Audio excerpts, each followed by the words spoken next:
Hi, എല്ലാവർക്കും നമസ്കാരം. നമുക്കിന്ന് മുട്ട ചുരുക്കുണ്ടാക്കിയാലോ? വീഡിയോ കാണാം.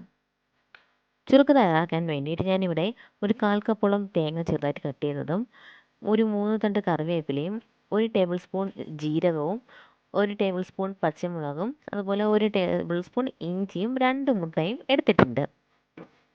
ആവശ്യത്തിന് ഉപ്പ്, അതുപോലെ തന്നെ 2 കപ്പ് അരിപ്പൊടി. ഇത് കൂടാതെ ഒരു സവാള എടുക്കുന്നുണ്ട്. സവാള ചെറുതായിട്ട് കട്ട് ചെയ്തിട്ട് എടുത്തതാണ്, ഒരു മീഡിയം സൈസ് സവാള. ഒരു പാത്രത്തിലേക്ക് 2 കപ്പ് അരിപ്പൊടി ചേർത്ത് കൊടുക്കാം. അതിലേക്ക് 1 ടേബിൾ സ്പൂൺ പച്ചമുളക്, അതുപോലെ ഇഞ്ചി ചെറുതായിട്ട് അരിഞ്ഞത് 1 ടേബിൾ സ്പൂൺ, 1 ടേബിൾ സ്പൂണോളം ചെറിയ ജീരകം ചേർത്ത് കൊടുക്കാം. ഒരു 3 തണ്ട് കറിവേപ്പില ചേർത്ത് കൊടുക്കുന്നുണ്ട്. കൂടെ തന്നെ തേങ്ങ ചെറുതായിട്ട് കട്ട് ചെയ്തത് ഒരു 1/4 കപ്പ്. ആവശ്യത്തിന് ഉപ്പ് ചേർത്ത് കൊടുക്കാം. ഞാനിവിടെ 2 മുട്ട ഇതുപോലെ ഒന്ന് വീട്ടിയതിന് ശേഷം ചേർത്ത് കൊടുക്കുന്നുണ്ട്.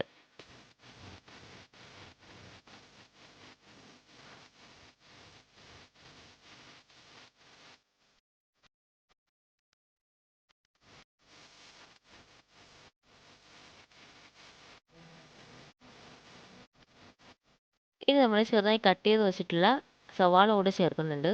ഇതുകൂടെ ചേർത്തിട്ട് നന്നായിട്ട് കൈകൊണ്ട് തന്നെ മിക്സ് ചെയ്തെടുക്കാം.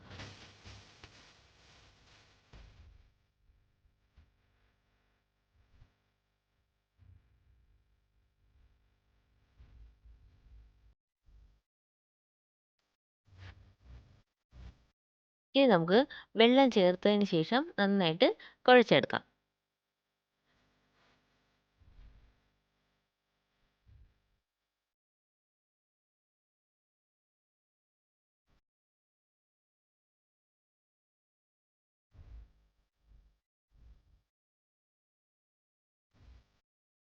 ദേ മാവ് കുഴച്ച് കഴിഞ്ഞിട്ടുണ്ട്.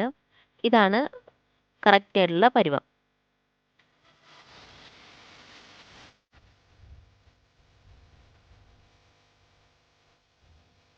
ഇതുപോലെ ഉരുളകളാക്കി എടുത്തതിന് ശേഷം കയ്യിൽ വെച്ച് ഇതുപോലെ ഒന്ന് അമർത്തിയതിന് ശേഷം നമുക്ക് ഫ്രൈ ചെയ്തെടുക്കാം. കണ്ടോ? ഇതുപോലെയാണ്. പാത്രം അടുപ്പത്തേക്ക് വെച്ചിട്ട് ആവശ്യത്തിന് എണ്ണ ഒഴിച്ച് കൊടുക്കാം. എണ്ണ ചൂടായതിനു ശേഷം നമ്മൾ ഉരുട്ടിയെടുത്ത മാവ് അതിലേക്കിട്ട് ഫ്രൈ ചെയ്തെടുക്കാം.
ലോ ഫ്ലെയിമിൽ വെച്ചിട്ട് ഡീപ്പ് ഫ്രൈ തന്നെ ചെയ്തെടുക്കാം നമുക്ക്.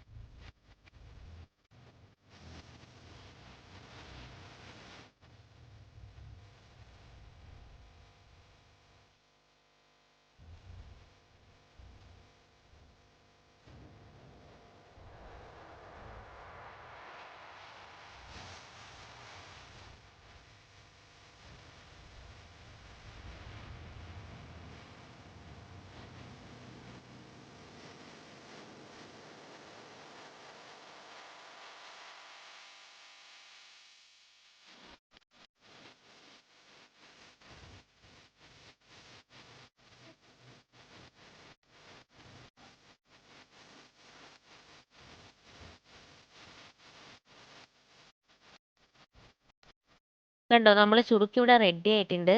വളരെ ഈസിയാണ് തയ്യാറാക്കാൻ, അതുപോലെ തന്നെ നല്ല ടേസ്റ്റുമാണ്. ഇത് നല്ല ഡീപ് ഫ്രൈ ആയിട്ട് തന്നെ എടുക്കണം. ചായക്കൊക്കെ കഴിക്കാൻ പറ്റിയൊരു 4 മണി പലഹാരമാണ്.